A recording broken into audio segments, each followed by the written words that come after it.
Fear drives us out of control.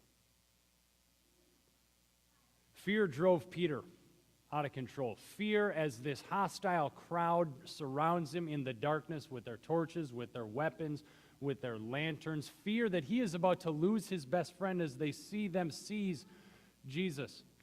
Fear that his teacher, the one who had brought him to this new life, would be taken from him by these armed men in the darkness. He loses control. He'd forgotten the lessons that Jesus had taught him about God in control, that God was working in suffering. He'd forgotten that lesson about turning the other cheek. And so fear drives Peter out of control. In the darkness, as it rises up all around him, fear drives Peter to the sword. If fear drives Peter to the sword, when the darkness rises up all around us, where does fear drive us?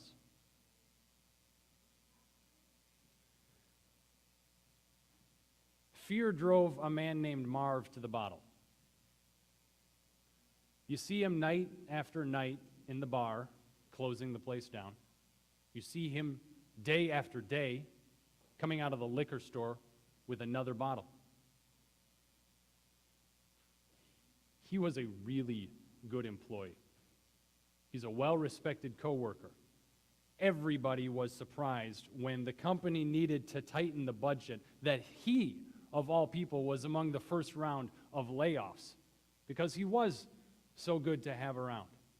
And everyone also was as surprised that he turned so completely and so quickly to the bottle. Depressed, unable to bring home the bacon like he once was. The darkness rose up all around him and terrified him that he would never regain what he'd lost.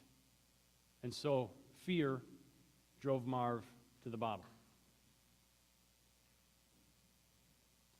Fear drove a mom and a dad named Tom and Lori to materialism. You see them buying toy after toy, and the toys just keep getting bigger. You see them planning vacation after vacation, and they keep getting more and more elaborate, all because they are terrified that they are not going to be able to provide a happy home for their son Wyatt. And they default every time when Wyatt starts to get unhappy to whipping out the charge card and getting him the latest and greatest. And when this happiness wears off, well, they don't know what else to do. The darkness rises up around them and terrifies them that they won't have a happy home, that they won't have a happy son, and so fear drives them to materialism. Fear drives a man named Phil to pornography. He doesn't want you to see him there, but you see him there night after night in front of his laptop up till all hours. If you're watching closely, you'll see him at lunchtime sneaking a peek on his smartphone. We could maybe have pity on the man. This is the only way he knows how to feel intimacy and acceptance. Started back in high school after a particularly nasty breakup. And maybe we would have had hope that, okay, he'll get married and he'll find real intimacy and acceptance, but he couldn't stop. And so the darkness rises up around him and terrifies him that he'll never have those things, and so fear drives him to pornography, to his addiction. Fear drives an executive named Joe to intimidation. You see him coming into the break room, and you don't want to see him come into the break room because every time he does, he's there either to berate you or someone else, and in any case, he is always degrading and berating his employees and workers in front of others. You also see him out at the restaurant. He's the one bad-mouthing his waiter to the manager for any and every mistake that was made. Again, maybe we can have pity on him and remember that early on in his career, he was passed over for promotion after promotion that he deserved. Maybe we could remember that he watched his parents go through bankruptcy.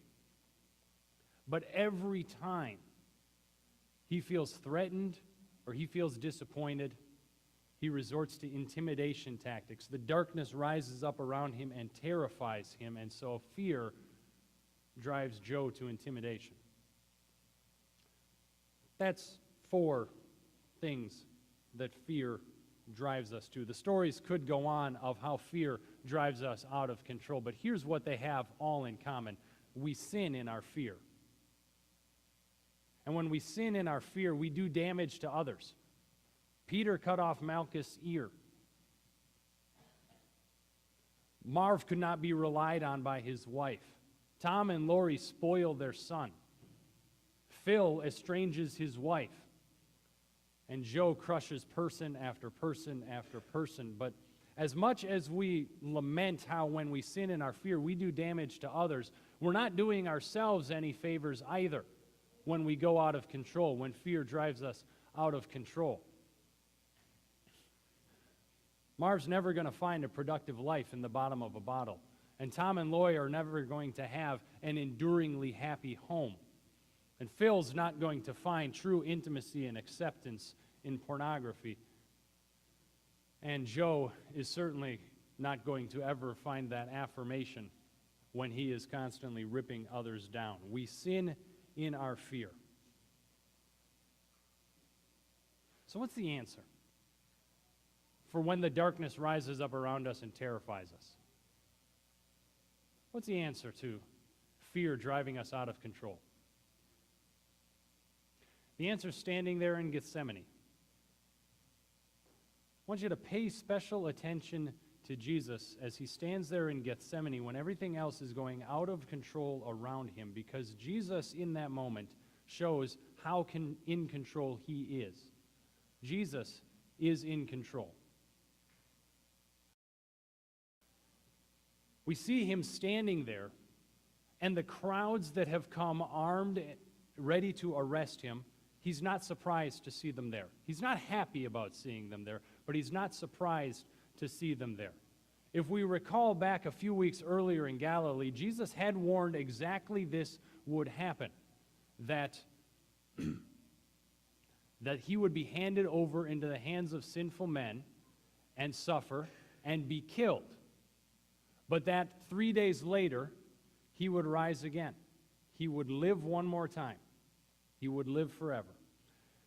He tells them this, and so when it comes to pass, we see Jesus standing in control in the garden as everything else is going out of control, as the darkness has risen up around them to terrify his disciples, to terrify Peter. And we learn something about Jesus being in control. If Jesus is in control, then Peter's efforts to take control, Peter pulling out his sword and cutting off the high servant's ear, is completely pointless. His sword cannot drive away the fear. His sin in the fear cannot battle off. It's no match for the fear. Whereas Jesus standing in control is the match, is the victory over fear. The sin in the fear that we are so easily driven to is no match for the fear. And so Jesus says to him, Jesus is recorded in Matthew as saying, "Put away the sword. All who draw the sword die by the sword." All who draw the sword die by the sword, he says, because the sword is no match for the fear. So put it away. Likewise, put away the bottle. Put away the materialism. Put away the pornography. Put away the intimidation. These things are no match for the fear that rises up around us to terrify us. They cannot fight us off, because all who draw the sword die by the sword. All who live by the bottle die by the bottle. All who live by materialism die by materialism. All who live by the porn die by the porn. All who live by the intimidation die by the intimidation. All who live by the sin will die by the sin, for the wages of sin is indeed death. So we know that sinning in our fear does not help, but as Jesus is in control, we're getting there to the point where we can stand calmly with him in the darkness. Because Jesus is standing there in control about to do something that only he is strong enough to do. Jesus is recorded in John as saying, "Shall I not drink the cup the Father has given me?" The cup the Father has given him is what the Father sent him to do. The Father sent his Son to do his will, which in the first place means the Father sent Jesus of Nazareth to perfectly fulfill, to live perfectly according to God's will. And secondly, doing the will of the Father means that he will give himself as sacrifice to save the whole world from their sins. This is the cup of suffering that he is about to drink. He's about to give himself as sacrifice for the whole world, to die on our behalf. Because when Jesus, the only one ever who did not deserve to die, dies on the cross, he dies in the place of all those who did deserve to die. He dies in your place and in my place, because he is the only one who has lived perfectly according to the will of the Father. So when his death occurs, it is in the place of all of us who deserved death, and only he is strong enough to do this. And so he stands there knowing that he is going to drink the cup of suffering the Father has sent to him to drink, has sent him in order to drink. The suffering is going to accomplish God's plan. That's something to know when the suffering rises up around us. Because oftentimes when that darkness rises up around us and terrifies us, we see this as proof that God is not all the way in control. But when suffering happens, this is precisely when it becomes most important that Jesus is in control. And God uses these times of suffering to reveal to us how important it is that he is in control and how he is working for our good, even in the suffering. I would have you consider Elijah. That good long story that we heard a few moments ago. Elijah, who if he would have seen with the eyes of God from the get-go that God was in control, would not have feared Jezebel at all. But God used his suffering and his fear in order to convince him and in order to grow and teach him in the faith that God is in fact control. Miraculously so, he does this. God works in his suffering. Elijah runs off and he goes into the wilderness and he hides under a broom bush and there prays to die, but God won't have that, so he sends his angel. And he touches him. He says, "Get up and eat." And there's some baked bread for him. And this bread is for him because the journey is going to be too much for him, but by God feeding him this bread, he then has the strength. And so he goes to that Mount of Horeb, we also call it Mount Sinai, where he has God come and speak to him this wonderful word. "You thought I was out of control, but I am in control and have preserved for myself 7,000 who have not worshiped falsely." And so Elijah goes and he does as God, and he lives in this confidence that God is in control. I'd also have you consider Paul. Paul, a little brief background here for you. Paul is, in the decades after Jesus' death and resurrection, Paul is traveling all over the known world in order to tell anyone who would hear that God had sent his Son to save the world and that he had proved it by raising this man back from the dead. And so he's going around to tell this gospel. But maybe Paul's a little bit quicker on the uptake than Elijah was or Peter was, who eventually put away the sword, because Paul is able to write to the Philippians, "In all these sufferings, I know what it is to live with the strength that God gives. I know what it is to be content in want or when I have plenty." Because he'd suffered much. When he traveled by sea, he was shipwrecked. When he traveled by land, he's hounded by bandits. And even when he got into town and he was telling people the gospel of Jesus, there were times he's chased out of town, beaten, certainly dejected, could have found a broom bush to go hide under as Elijah did, but the Holy Spirit had worked in him, and he knew, because God had proved it by raising his Son from the dead, that God is in control. So that's good for Paul and Elijah and Peter. But what about us? How do we stand with such confidence when fear is trying to drive us out of control? Because Jesus does give to us a weapon. The weapon Jesus gives to us. The weapon that Jesus gives to us, weeks earlier in Galilee, when he had told them that he was about to be handed over into the hands of sinful men to suffer and die, and that he would rise again, he also told them that he would give them a power. I will give you the power to forgive sins. This is the weapon that Jesus gives to his people, the power of forgiveness. Won by his sacrifice on the cross and guaranteed to us by his victory over the grave. He gives to us this weapon of forgiveness for when the darkness rises all up around us. So how do we wield this weapon? First off, we use it on ourselves. We know ourselves forgiven by the sacrifice of God, and that no deed we've done, no word we've said, no thought we've thought could divide us from God's salvation that he won for us in Jesus, that we have this when we have nothing else. Consider Marv. Marv turned to the bottle because he was convinced that he would never again regain what he'd lost, and so he numbed that with pain. He would wield the weapon of forgiveness by rejoicing in the hope of the salvation Jesus won rather than turning to the bottle to try to numb that pain. Second, we wield this weapon of forgiveness that Jesus gives us on others. Because as God has forgiven us richly of all that is dark within us and all of our failures, we also then forgive those who have hurt us.